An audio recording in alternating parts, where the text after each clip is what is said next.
Hi. So, I feel like I'm wearing an appropriate t shirt, more being, less doing, to talk about what I want to talk about today. You must get out of your head at all costs. This is what I'm going to address today. And over the years, whatever I have collected about this that comes up right now, I will share with you. Look, to a person who is not actively spending time doing what I've been spending time doing, you may not even be in a state where you realize how much you live in your head. There is one exercise I give a lot of my clients. That light, I feel, just came on, or some light came on. Anyway, there's an exercise that I give my clients, which is this a waste of my energy? Or is this a good use of my energy? What basically I'm telling them is that when you are getting a lot of thoughts, when you are feeling like you want to do something but you're not achieving it, when you feel extra tired, when you don't feel right within you, at any of those times, ask yourself, is this a good use of my energy? Whatever you are thinking, whatever you are feeling, just ask yourself that and leave it at that. I am not even asking you to try to change it. So, if you're in the middle of an argument with somebody, bring even just hearing this consciously. Don't try to make a learning out of this. Don't try to remember what I'm saying. Just hear it consciously right now, and it will come to you when it needs to come to you. I assure you. But hear this. Asking yourself, is this a good use of my energy, is a great tool to have in your back pocket. In the middle of an argument with somebody, question pops, is this a good use of my energy? You get this feeling, no, it's not. Now suddenly, you don't care about winning that argument anymore. Suddenly, question pops, you get this feeling, no, it doesn't seem like it's a good use of my energy, but you still feel like going ahead and winning that argument at all costs. Now you've learned something about yourself. This is how you open your own paths. You start somewhere, your own path. This is how you open doors on your own path. You start somewhere, you practice it, and you see what comes up from it. If what comes up seems like good advice across the board, then you try it, you follow it. And if it seems like something that's come up just right now for my own convenience so that I can win this particular argument, then have the buddhi, have the intellect to let that go. But hear what I'm saying. Do not make this a learning. Do not try to write this down. Oh, this girl on YouTube said, ask yourself, is this a good use of my energy? I'm not saying that. Just hear it right now. Ask yourself right now, is listening to this conversation a good use of my energy? And you will know instantly. If it's filling you up, if it's feeling right within you, it is a good use of your energy. If it's draining you, if it's stressing you out, maybe it's not a good use of energy. Maybe it's not a good use of your energy right now. If you are a student of class 2 and you grade 2 and suddenly you start reading books of grade 6, it won't be a good use of your energy. But in class 6 itself, it may be a very good use of your energy to read your own books. Or if you are an advanced student in class 5, it may be a good use of your energy. So, gauge that. Now that we have that exercise established in some ways, let's talk about staying out of your head. You don't have to spend and do a lot of steps identifying I'm in my head a lot, feeling bad about the fact that you're in your head a lot. I will tell you, everybody is in their head a lot. So now don't go through that process and waste your time feeling bad about the fact that you're in your head a lot.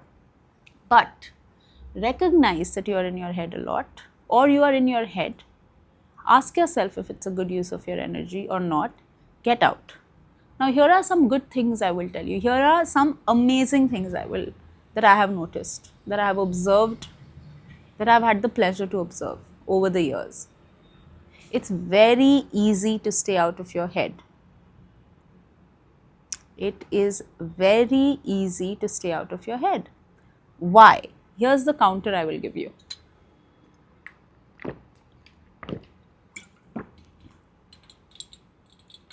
Because there are so many things that are outside of your head for you to look at. There's your breath. There is your posture. There are so many things in the world. There are trees, there are birds, there are people. There is so much to do physically. There is work to do, there is running and jogging to do, there is exercise to do. You know, as many doors this world gives you, as many distractions are there to go inside your head, that many are there to come outside of it. So don't think that I am inside my head, I should meditate, I can't sit and meditate. Don't make this journey. Again, this may for you be like trying to read that grade 6 book while you're in grade 2. Don't do that. You must begin where you are, wherever that is. So, I'm going to post a Hindi podcast with a friend on the topic of acceptance. That will come out on Wednesday. That you can find that on my other page, Maya Mukti Podcast. There we have a long conversation about acceptance. Acceptance is going to help you with what I just said about getting out of your own head, about beginning where you are.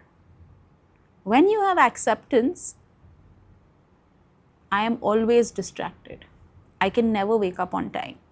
I make so many mistakes at work. I don't want to, but I end up shouting at my children. I don't wish to, but I have fights with my husband. Whatever that is, I don't want to, but I am an addict. I don't want to be, but I am a violent person, whatever it is. And I've taken the worst examples, right? Like not the worst, but I've taken some extreme examples. But wherever there is I want to be a certain way, but I am not there, now you go into guilt. Now you go into shame. That guilt and shame is going to keep you in your head, one, and is going to keep you stuck, two, because you're focused on what's not working. The moment you bring acceptance in, and you don't have to listen to that entire podcast if you figure out why acceptance is good for you. The moment you're able to accept wherever you are, now you can move forward. So we've covered that. That will also help you stay out of your head. So we've got two tools now, acceptance and asking yourself if it's a good use of your energy. Again, iska learning mat banao. Don't make a learning out of it, because now you have already a long to-do list in your life and you are adding one more thing. Listen to that girl on YouTube. Don't do that. Just listen to it right now. Just begin to accept something right now. Well, I should be getting around to cooking for my family. Ah, well, I should take my family out for food. Ah, well, I should get up and do some exercise, but I'm listening to this girl on YouTube. Accept that.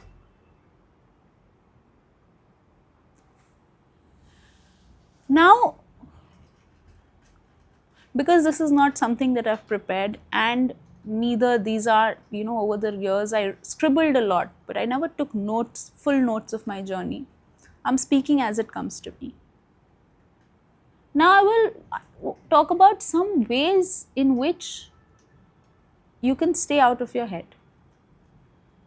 And while what I'm going to say now may sound a little counterintuitive, but listen to this. It's important that you stay out of your head even when things are working out. I'm not saying don't feel good. I'm not saying don't deserve what life brings you. I'm not saying don't enjoy, don't indulge in it. I am saying don't indulge the thought process in that activity. Do any activity and every activity, but don't indulge your thought process. So now if you do end up remembering the tools that we talked about, don't indulge in the thought process of, oh look I remembered, oh look I remembered. I know it's very important to acknowledge yourself. It is very important to be proud of yourself. And these are things I've struggled with, acknowledging myself. So I understand that this is something that people can struggle with. The upside and the downside of acknowledging yourself. When you acknowledge yourself, when you are feeling down and you lift yourself up, that's very good. But you acknowledge yourself to boost your ego. You acknowledge yourself to prove to yourself that, look, I am not bekar, I am not lazy, I am not useless. Now you are actually strengthening that idea, that concept that I am lazy, and this is an exception to that laziness.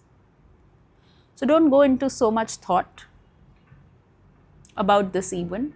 What I will say is, when you get to a general good feeling place, once you've gotten to a general good feeling place in your life, do acknowledgement, see what happens. Don't do acknowledgement, see what happens. Because when you are in a general good feeling phase of your life, that's when your awareness automatically functions higher. That's when you don't need anybody to give you gyan. But if you are listening to this particular thing right now, I feel it's either because you are sort of checking, okay, yeah, this is what I feel and I'm on the right track, or because you need some easy tips to quickly transform your life. Because transformation, unlike we always give the example, I always give the example of caterpillar to butterfly. But the caterpillar becomes a butterfly once. A human being will transform many times in their life. So transformation happens in stages. And every time it may be painful, maybe I said painful, because you can even do that joyfully once you get the practice of it. But we're all at different stages in our life, and we spoke about accepting and beginning where we are. So based on wherever you are, if you feel you have good enough awareness, you have a balanced state of mind, then if you feel like acknowledging, acknowledge. If you don't feel like acknowledging, don't acknowledge. Now don't even go out of your way to say, isme kya bada baat hai. Now again, you are doing the same thing. The thing to understand, and this, bring in your mind a little bit to understand this. The thing to understand for the mind is, what am I focused on? What am I focused on? Am I focused on, like I said, the moment you call yourself lazy and you prove to yourself by following one of the actions that we spoke about here that I am not lazy. You are focused on being lazy. You're still arguing with yourself about whether you are lazy or not lazy. Now, it doesn't matter if today you say yes and tomorrow you say no. You are still vibrating at lazy.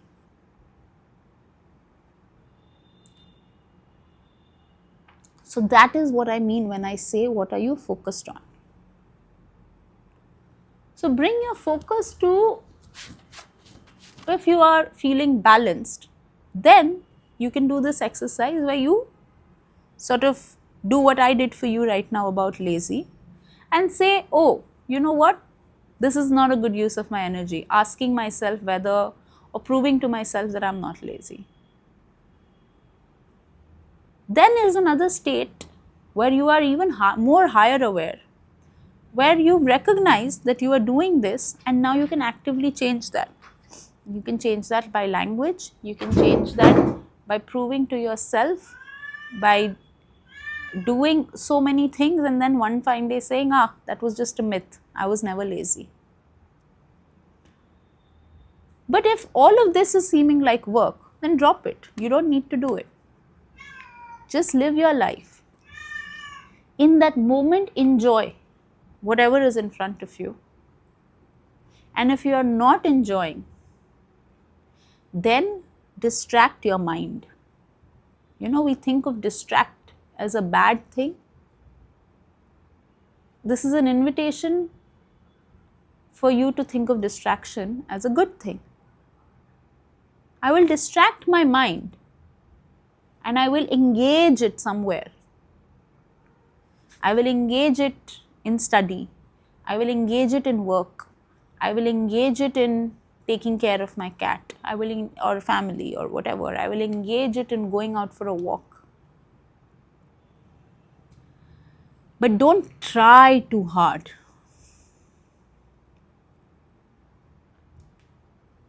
What do I mean by that? Try. When you try too hard, it's as you are engaged in that activity, you keep checking with yourself. Look, I'm engaged in that activity. Am I engaged in that activity? Now, it's the same thing. You are not. You are again engaging with your mind as you do that activity.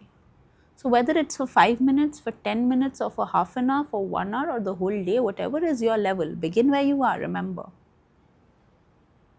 Engage.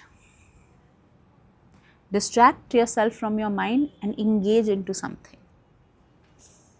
If you can do this engagement for a short period of time, you will see over time, that short period of time, the length of it keeps increasing. Now, I feel like saying consistency is key. But, you know, more than that, what I've realized in my life is it's not consistency of, it is consistency of the activity also. But more than that, it is consistency of the feeling with which activity is done. If you can do the second, then you are completely forgiven for doing a different practice every day.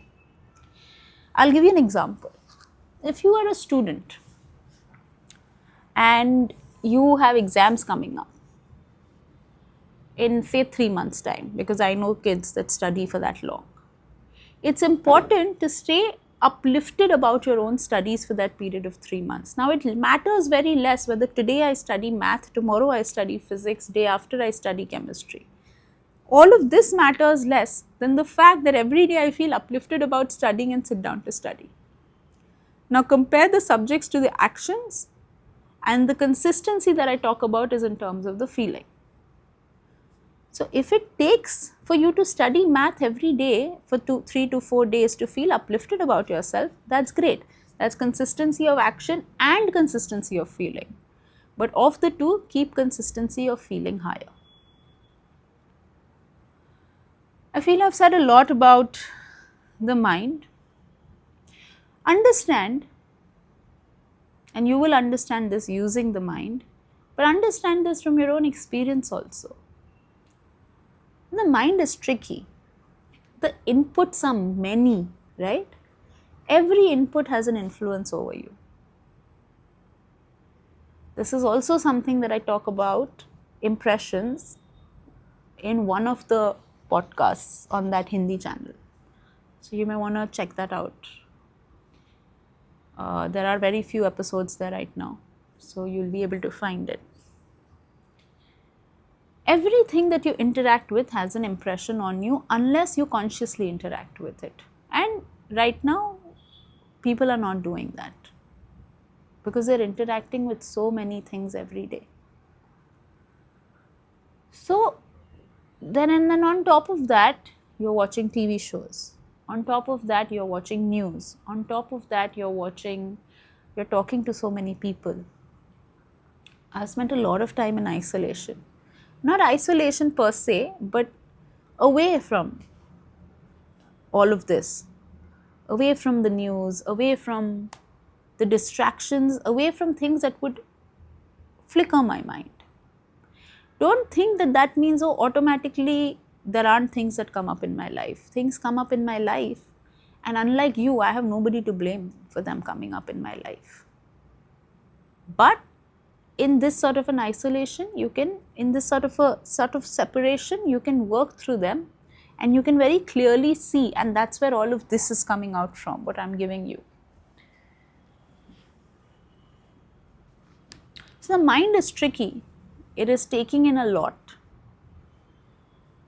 And it doesn't know. It's not bad. Your mind is not bad. Your mind is not horrible. You are not horrible. You just don't know how to manage the system. And that's okay. You'll learn. You'll begin where you are. And if you really want, if progressing towards peace and happiness is your goal, then it will happen. You will employ some way or the other, and this conversation and this channel could be that way that you employ. So try and reduce your inputs, and that's again where I will talk about distract your mind away from things that make it that are input heavy and towards some place where you can let go. This bit you may have to do a little intentionally, living the life that most people live, which is busy. Intentionally go for a walk, intentionally journal, intentionally run, intentionally meditate. Try to intentionally focus on your breath. Intentionally listen to content that is self-purifying rather than content that is neither. Because, the first thing that I said, I ask my clients a lot about where is it that your energy is wasted, or if this is a good use of my energy. Because it's not that it's good and bad. It's not that my energy is getting wasted in all the bad stuff. Most of my energy is wasted in the neutral stuff. It's not good or bad to go for a movie, but it is horrible to be undecided about whether I'm going to go for a movie or not. Now, whether you go for that movie or not, you're not going to enjoy. Versus, you don't go for a movie for months and one day impromptu you feel like going for a movie, you get up, you book a ticket, you call somebody, you go for a movie. That experience is going to give you a lot. Or you have a movie ticket in hand and you don't feel like going and you don't go and you waste that 400, 500 rupees, that experience is going to give you a lot. Because now you will come out of your head and live in the flow of life for that period of time. A book I will recommend to people that like to read at this point is The Surrender Experiment. You know why? Because with everything that I said, you may come up with the question, if I slowly through this process that you are talking about, Chetna, distract myself from my mind, what? I need my mind. Your mind is not going to go anywhere. Your mind is going to come and help you when needed. You are going to be able to use your mind when needed. Your mind is not going anywhere. What that book can show you is that you can live a full, like my life has been an experiment. In the surrender experiment, Michael A. Singer's life is that experiment that he shares with everybody. He shares it as a book, I'm sharing it in video format. He surrendered his life and he practiced that surrender for years and years and years. And you will see if you read the book what he got. You can even check out a summary of it on the internet. Don't try to copy what anybody else did. It doesn't work. It does not work. But you can learn something from that. You can surrender for 2 minutes. You can surrender for 5 minutes. You can tell your mind to be at rest, that if you are not active for some time, we will not lose anything. I hear about a low grade of anxiety that is constantly there in our environment, and it is there. And everybody goes through it. Some people more than others. The number of people that are on medicines, pills, or that are in need of those are increasing day by day. This is a problem of the ecosystem, and you are a part of the ecosystem, right? I often find myself telling people that are complaining about the government or complaining about the litter on the road, that then you do your bit. And while that's not received very well, you do your bit, because here it's literally about your own life experience. There to you can say, mujhe kya hai, this is not my house, this is not my road, I don't live here. But you live in your body. At least that's your experience now. So take whatever you can from this conversation, come back to it and listen to it, because I feel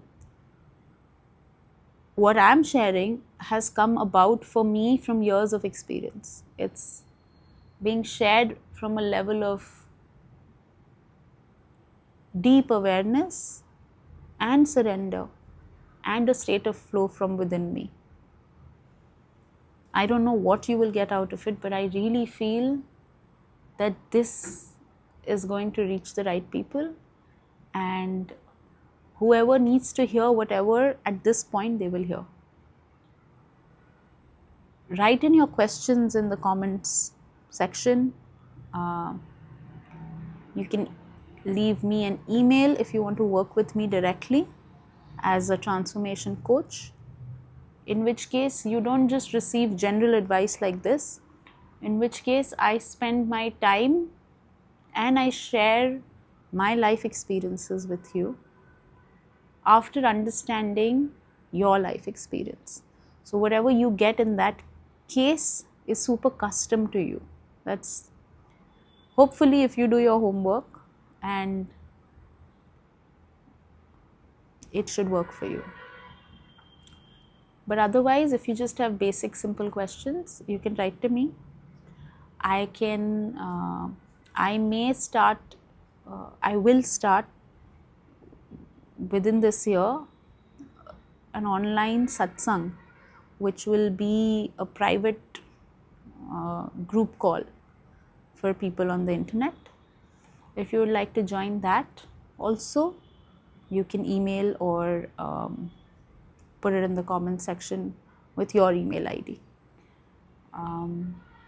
So that means I'll leave my email ID in the description box. Okay, this is a wrap. I think 30 minutes could be a lot.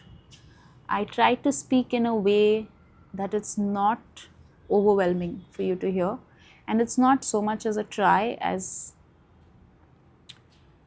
it is just letting something flow from me.